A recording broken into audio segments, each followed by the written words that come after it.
nous voici au terme de la visite d'État que je viens d'effectuer dans la région de l'Indiéné du Ablin. J'ai eu l'occasion d'échanger avec les populations à Niblé-Kro, à Bétié et à Bangourou. J'ai aussi eu l'honneur d'être reçu par Sa Majesté, le roi du Diablin, Sa Majesté Nana Agnibile II, à la cour royale d'Aniblé-Kro, et par Sa Majesté Nana Bouakwasi III, roi de l'Indénié, à la cour royale également. Je voudrais donc, au nom de mon épouse et de la délégation qui m'accompagne, remercier leur Majesté, la notabilité d'Aniblé-Kro et d'Abangourou, ainsi que toutes les dispositions qui ont été prises par eux, par tous les cadres, les populations de l'Indiéné du Ablin, et pour notre séjour ici, qui a été particulièrement chaleureux. Et nous avons été très touchés par l'hospitalité des populations et la grande mobilisation qui a marqué donc tous les rassemblements. Cette visite était l'occasion pour moi de faire un état des lieux des travaux que nous sommes en train de réaliser. Et à cet égard, nous avons déjà engagé près de 150 milliards de francs CFA d'investissement dans la région, dans les secteurs de l'eau, de l'électricité, de la santé ou encore des infrastructures.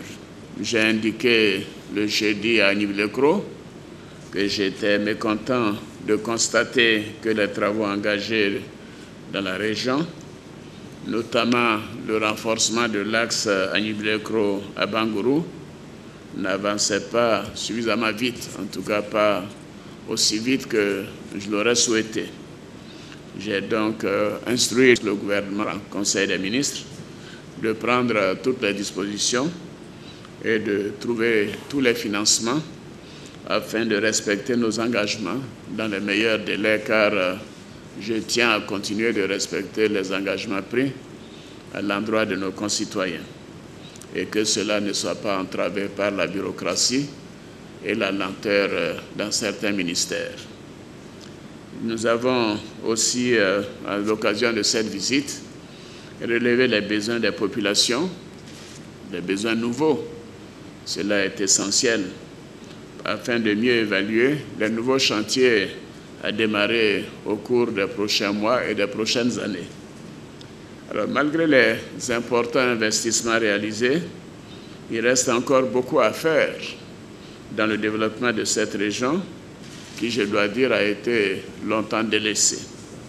C'est pourquoi nous prévoyons un investissement additionnel de 120 milliards de francs CFA au cours des prochains mois 2015-2016.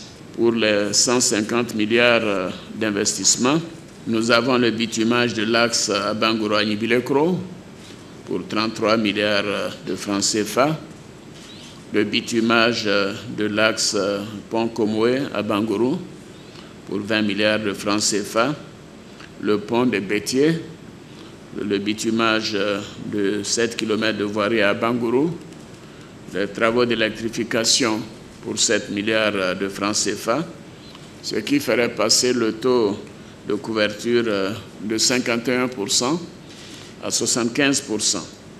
Et ceci est tout de même un taux considérable, une augmentation quasiment de 50% en 4 ans. Nous avons la construction de 283 salles de classe et 8 collèges. Bien sûr, la distribution de nombreux kits et manuels scolaires.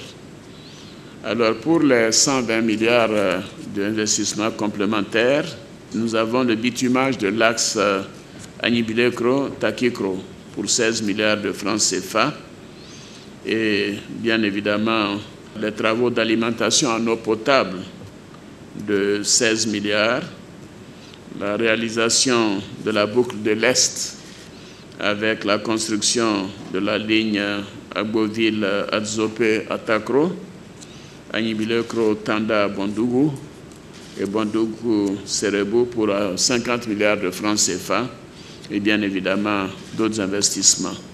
Alors voyez-vous, donc ceci fait tout de même sur cette période, disons de 5 ans, qui ira de 2011 à 2016, puisqu'en réalité nous n'avons pris fonction qu'en juin 2011, c'est 270 milliards de francs CFA qui seront investis.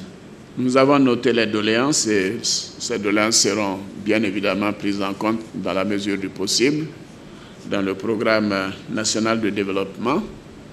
Et celle-ci concerne le bitumage de l'axe Apropono-Coconou, le pont Abla-Pokou, le bitumage de l'axe Bangourou-Bétier-Bianou-Aboisseau et bien évidemment ma promesse de construire dans le cadre de mon prochain mandat, l'université d'Abangourou. Voilà, donc nous avons tout de même de grands projets pour cette belle région et nous entendons donc accélérer les choses. Nous entendons renforcer le montant des investissements dans tous les secteurs et également en matière d'infrastructure. Nous avons indiqué aussi que le problème de l'EVA est un problème important pour cette région, également dans le sud Comoé d'ailleurs. Ce sont des régions qui traditionnellement produisaient du café-cacao, de l'huile de palme, et qui se sont dirigées ces derniers temps vers l'EVA. Et avec la chute des prix au plan international de l'EVA, en raison du ralentissement de la croissance économique mondiale, les cours ont chuté, ce qui a fait baisser de manière importante les cours de l'EVA et la rémunération reçue par les producteurs d'EVA. J'ai demandé au Premier ministre et au gouvernement de regarder de plus près cette question et de nous développer un système qui nous permet d'atténuer l'impact de la baisse des prix de l'EVA sur les producteurs. Donc voilà, en terminant, je voudrais saluer à nouveau et remercier Leur Majesté, Nana Bouakwasi III et Agnibile II, et toutes les populations, les cadres, les élus. Vraiment, ce séjour a été véritablement mémorable pour moi-même, la Première Dame et toute la délégation. Donc, en leur nom à tous, nous vous disons un grand merci. Nous disons merci également à la presse, car nous avons reçu régulièrement les journaux, nous avons pu regarder la télévision et écouter la radio, et nous savons que les choses ont une bonne couverture au plan de la presse écrite, comme de la radio et de la télévision. Je vous félicite pour la qualité du reportage. Je vous remercie et je me tiens à votre disposition pour les questions. Je suis Félix Boni du quotidien L'Inter. Je voudrais m'intéresser à l'actualité politique parce que nous sommes aujourd'hui à 36 jours du 25 octobre. Et certains de vos adversaires à l'élection présidentielle réclament un dialogue direct avec vous afin d'aplanir quelques divergences selon ce qu'ils disent. Êtes-vous favorable à ce dialogue et si oui, quand pourrait-elle éventuellement avoir lieu? Par ailleurs, Excellence, Monsieur le Président de la République, je voudrais savoir quelle lecture vous faites de la situation qui prévaut au Burkina Faso, le voisin. Je m'appelle Robert Grasso. Je suis journaliste à Notre Voix. Monsieur le Président, lors de la reprise du dialogue politique avec l'opposition, le représentant du gouvernement, le Premier ministre Jeannot Ahoussou Kouadio, en votre nom, avait déclaré qu'avant le scrutin présidentiel d'octobre, la Côte d'Ivoire n'aurait plus de prisonniers politiques et que les comptes bloqués seraient dégelés. À moins d'un mois des élections, rien n'est encore fait. Pour la paix et pour la Côte d'Ivoire, allez-vous faire quelque chose dans ce sens? Je suis Traoré Mamadou de l'agence ivoirienne de presse AIP. Monsieur le Président, la question du l'orpaillage clandestin continue de causer des soucis aux populations et à l'environnement. N'y a-t-il pas lieu de revoir la stratégie de lutte contre ce fléau qui continue de faire des dégâts? Merci. Je vous remercie. Ce que je note, c'est qu'il n'y a pas de questions sur ma visite dans l'année de Dublin. Donc nous sommes tous satisfaits de cette visite. Donc je vous demande d'applaudir quand même. Puisque les questions ont trait plutôt à l'actualité nationale, à la situation politique. Alors, sur le premier point du représentant de l'Inter, le dialogue avec l'opposition continue. J'ai indiqué que nous allions reprendre ce dialogue et nous l'avons repris avec le ministre d'État chargé du dialogue politique, le Premier ministre Jeannot Ahoussou-Kouadio, et les choses se déroulent bien. Donc, je tiens mes promesses. Bien évidemment, moi-même, j'aurais souhaité à un moment donné recevoir les partis politiques dans le cadre du groupe de concertation, mais vous avez tous été témoins de mon programme. J'ai dû me déplacer à plusieurs reprises ces temps-ci pour des obligations internationales. Et le Premier ministre Jeannot Ahoussou fait du très bon travail. Il continuera donc de recevoir les partis politiques si besoin en était. Et cela n'exclut pas que je puisse le faire si mon calendrier me le permet. Dans le cadre de ce dialogue politique, plusieurs points ont été évoqués depuis bientôt 2 ans, même plus, et des progrès considérables ont été faits en matière de libération de prisonniers. Mais je crois qu'il ne faut pas confondre les personnes responsables de tentatives de déstabilisation et ce que vous appelez, vous, les prisonniers politiques. Les responsables des partis politiques qui étaient détenus en raison de la crise post-électorale ont maintenant tous été jugés. Certains sont en liberté, certains ont été condamnés. Donc voilà la situation. Ceux qui restent en prison sont en réalité la plupart des personnes qui ont attaqué des commissariats, des camps militaires et ainsi de suite, qui ont été pris pendant la période 2011-2012 à essayer de s'en prendre aux forces de l'ordre. Et bien évidemment, pour ces personnes-là, ils font l'objet de jugements, comme il se doit pour toute personne qui tente de déstabiliser les forces de l'ordre. Et moi, je ne me mêle pas aux décisions de justice, mais je suis heureux de constater que toutes les personnes qui sont responsables des partis politiques et qui ont été incarcérés ou détenus à l'occasion de la crise post-électorale sont en liberté. Sauf si maintenant il y a eu des récidives et que certaines personnes ont été donc inculpées par rapport à de nouveaux délits. Pour le dégel des comptes politiques, il y a également eu donc un progrès considérable. Un très grand nombre de comptes ont été dégelés. Pour les comptes qui demeurent gelés, ceci a trait aux enquêtes qui sont en cours. Vous savez, on veut construire un état de droit. Il faut faire les choses selon le droit. Si une personne a été jugée et n'est pas reconnue donc comme coupable, il est clair que son compte doit être dégelé aussitôt et c'est ce que nous faisons. Je ne sais pas s'il reste beaucoup de comptes à dégeler, mais en tout cas, si c'est le cas, cela veut dire que c'est dans le cadre des enquêtes en cours et du traitement de dossiers au niveau de la justice. Notez également que de nombreux cadres qui étaient détenus après la crise post-électorale, qui ont été donc libérés, ou provisoirement ou définitivement, ont retrouvé leurs fonctions au niveau de l'administration.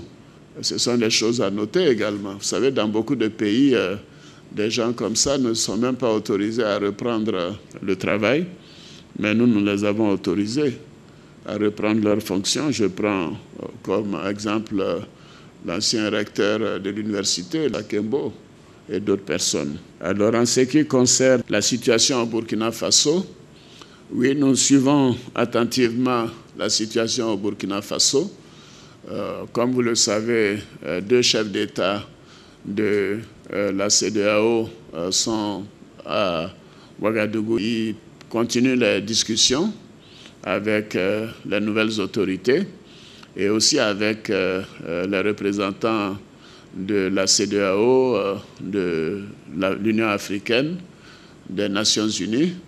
Et je pense que nous aurons des éléments précis sur les propositions de sortie de crise. Nous tenons beaucoup à la paix au Burkina Faso. Nous voulons des élections apaisées, des élections transparentes et des élections donc démocratiques. Nous l'avons dit à plusieurs occasions, à l'occasion de la visite du président Kafando le 31 juillet, à l'occasion du sommet des chefs d'État de la CEDEAO qui a eu lieu le samedi 12 à Dakar. Nous avons toujours eu la même position, que tout doit être fait pour que ces élections soient apaisées.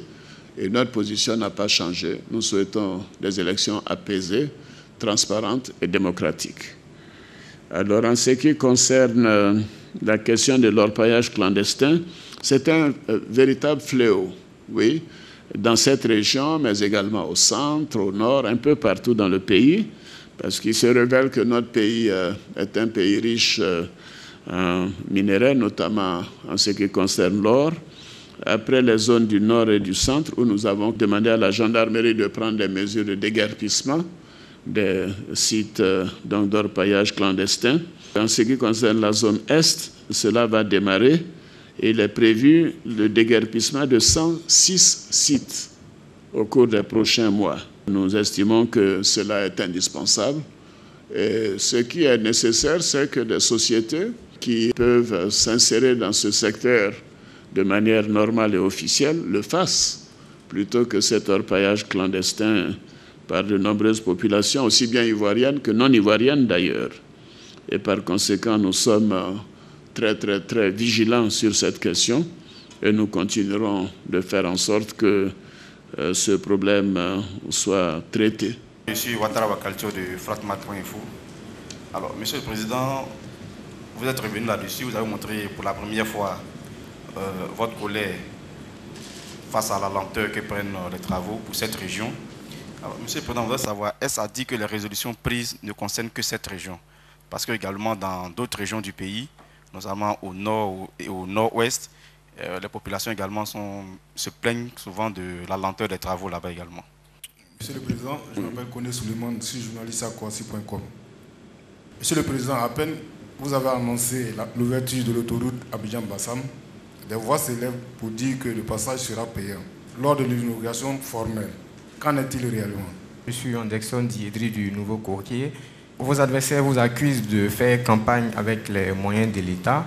Et n'ont-ils pas raison, d'autant plus qu'à l'occasion de chaque visite d'État, vous appelez directement les populations à voter pour vous, alors que la période de campagne n'est pas encore officiellement ouverte.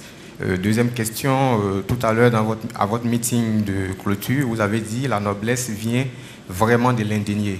Et à cet effet, vous avez cité notamment beaucoup de cadres, notamment le ministre Assoua Dou, cadre du Front populaire ivoirien, et parti du président Laurent Gbagbo. Alors je vais savoir, est-ce que pour donner un signal fort à ces populations avant de quitter ici, vous allez par exemple prendre des décisions allant dans le sens de sa libération, d'autant plus qu'il est en prison depuis plusieurs mois, et aussi par exemple Simone Gbagbo et autres, surtout qu'on va à des élections et vous permettre certainement à toutes les populations de contribuer à la reconstruction et au développement de la Côte d'Ivoire. Merci beaucoup. La lenteur des travaux. Vous savez, la difficulté pour certains programmes, notamment dans le cadre du PPU, le programme présidentiel d'urgence, que nous avons conçu, d'ailleurs, quand nous étions à l'hôtel du Golfe. Parce que bien qu'étant pris en otage, nous avions dit, mais nous ne pouvons pas tout simplement rester les bras croisés. Et il faut développer quelque chose pour aider la population et que dès notre sortie, cela puisse être mis en œuvre. Et c'est ce que nous avons commencé dès notre sortie du Golfe. Sur Abidjan, c'était assez facile parce qu'il y a des entreprises sur place à Abidjan. Et dans les autres régions, il m'a été recommandé que nous puissions faire recours, si possible, à des entreprises qui sont basées dans ces régions. Alors, souvent, ce qui se passe, c'est que beaucoup d'entreprises régionales, je les appellerai ainsi, n'avaient pas d'activité parce que rien ne s'est passé pendant 10 ans.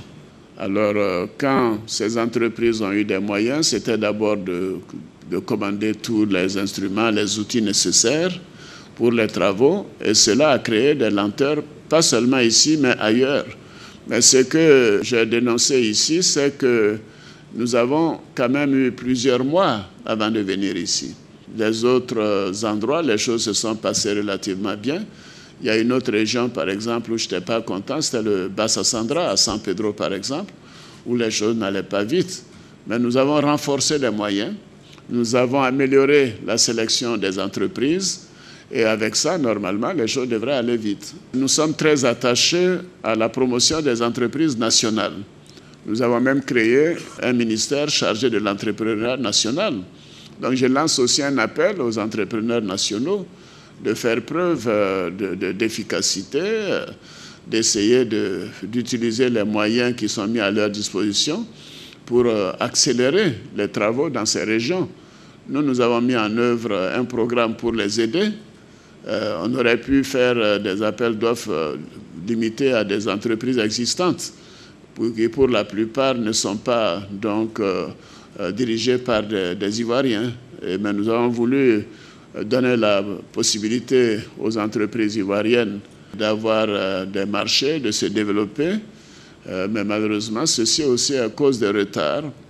Mais maintenant, nous avons identifié les entreprises et j'ai demandé que dorénavant, on puisse avoir un dialogue avec ces entreprises, qu'il y ait des mises en garde, que des entreprises se mettent ensemble si elles sont de taille insuffisante pour un certain nombre de travaux. Ce n'est pas une colère, c'est tout simplement un constat. Je n'étais pas heureux avec ce que j'ai vu ici. Nous sommes en septembre, tout de même, je me dis, on a eu plusieurs mois, plusieurs années pour traiter le problème de l'indiéné du Hablin. Et ça a commencé avec beaucoup de retard, mais c'était d'abord le choix des entreprises qui a créé le problème.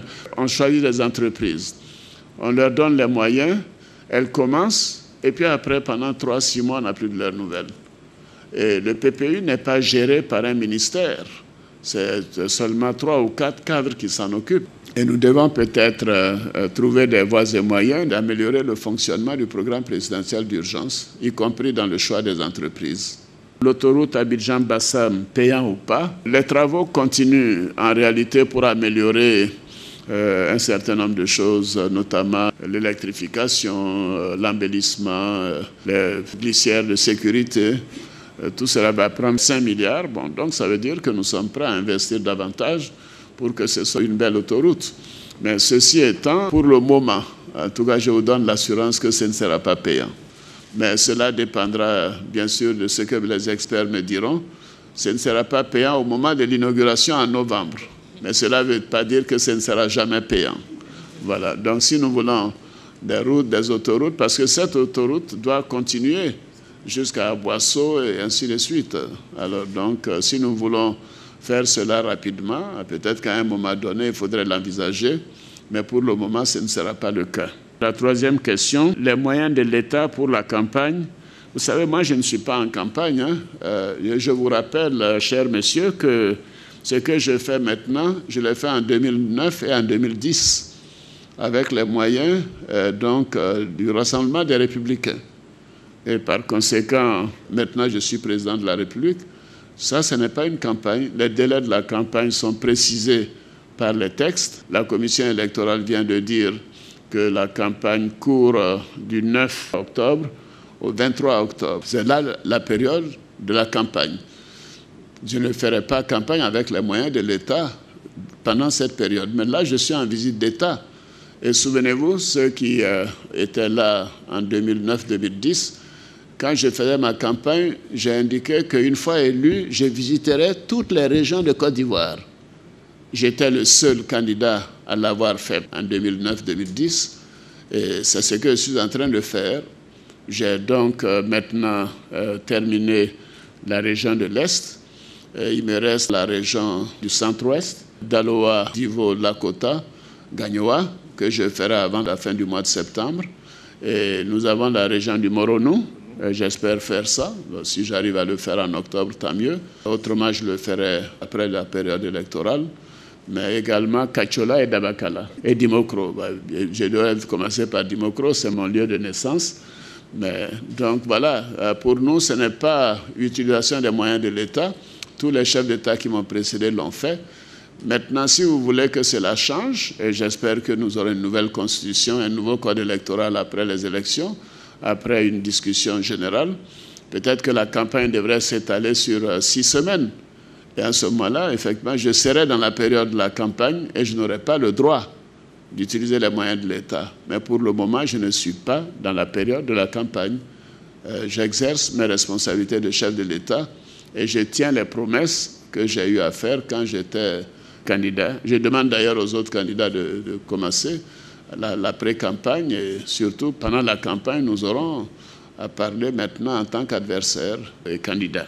Maintenant, sur le deuxième point, dans le cas de Assoadou, ce que j'ai dit concerne tous nos concitoyens. J'en appelle à la paix, j'en appelle au pardon, mais nous avons également la justice qui doit faire son travail. Si ces personnes en rentrant commettent un certain nombre de délits, bien sûr, ils doivent passer devant donc, le juge, les tribunaux. Maintenant, pour Simone Babo, vous connaissez le cas. Nous résistons autant que nous pouvons, malgré les appels de la CPI, parce que la CPI continue de la réclamer quasiment tous les 3 mois. La CPI a des éléments, nous aussi nous en avons. Nous préférons la juger ici en Côte d'Ivoire, comme tous les autres à venir. Parce qu'en réalité, nos tribunaux sont maintenant capables, nos juges, nous avons tous les instruments nécessaires. La loi a été modifiée. Nous pouvons maintenant juger les crimes contre l'humanité, ce que nous ne pouvions pas faire en 2011.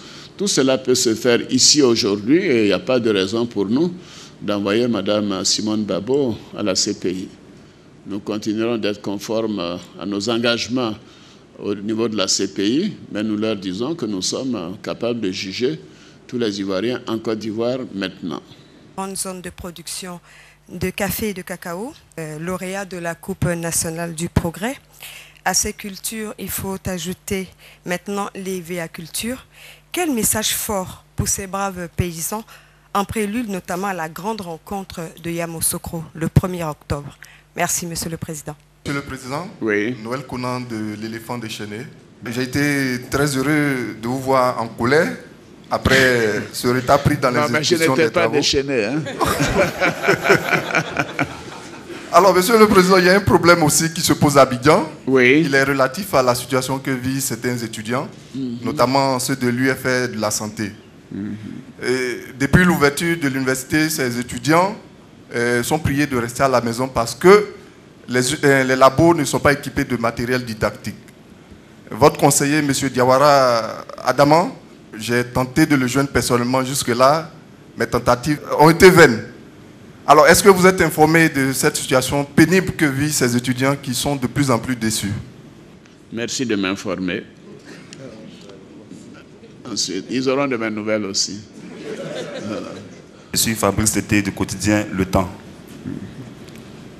Monsieur le Président, le FPI du parti du président Gbagbo a appelé les Ivoiriens à boycotter les élections à venir. Est-ce que si ce mot d'ordre est respecté, ne craignez-vous pas que le président qui sera élu, le candidat qui sera élu, ne soit pas légitime aux yeux de la communauté internationale? Merci, Monsieur le Président.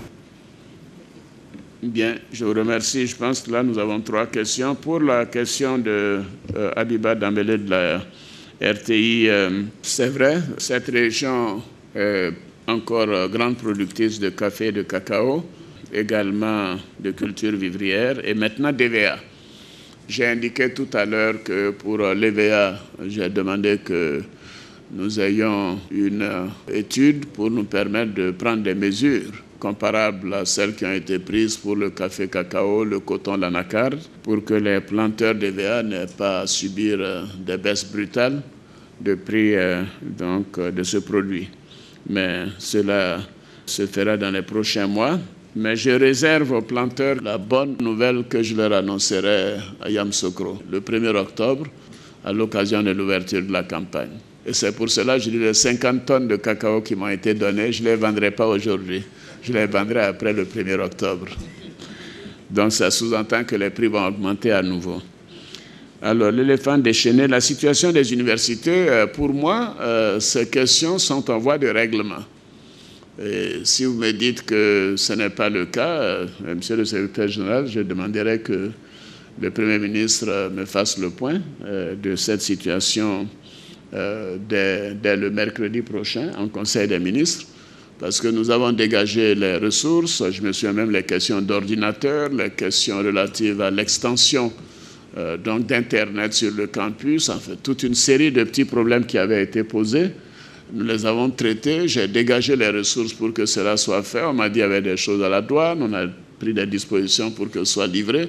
Peut-être c'est le temps de mise en œuvre des mesures, mais en tout cas, nous avons pris les mesures nécessaires, nous avons dégagé les moyens nécessaires pour traiter ces problèmes qui restent au niveau de l'université. J'ai indiqué qu'on ne peut pas mettre plus de 150 milliards à réhabiliter les universités et se laisser empêcher de satisfaire les étudiants pour des investissements de 5 ou 10 milliards. Donc, merci de m'informer.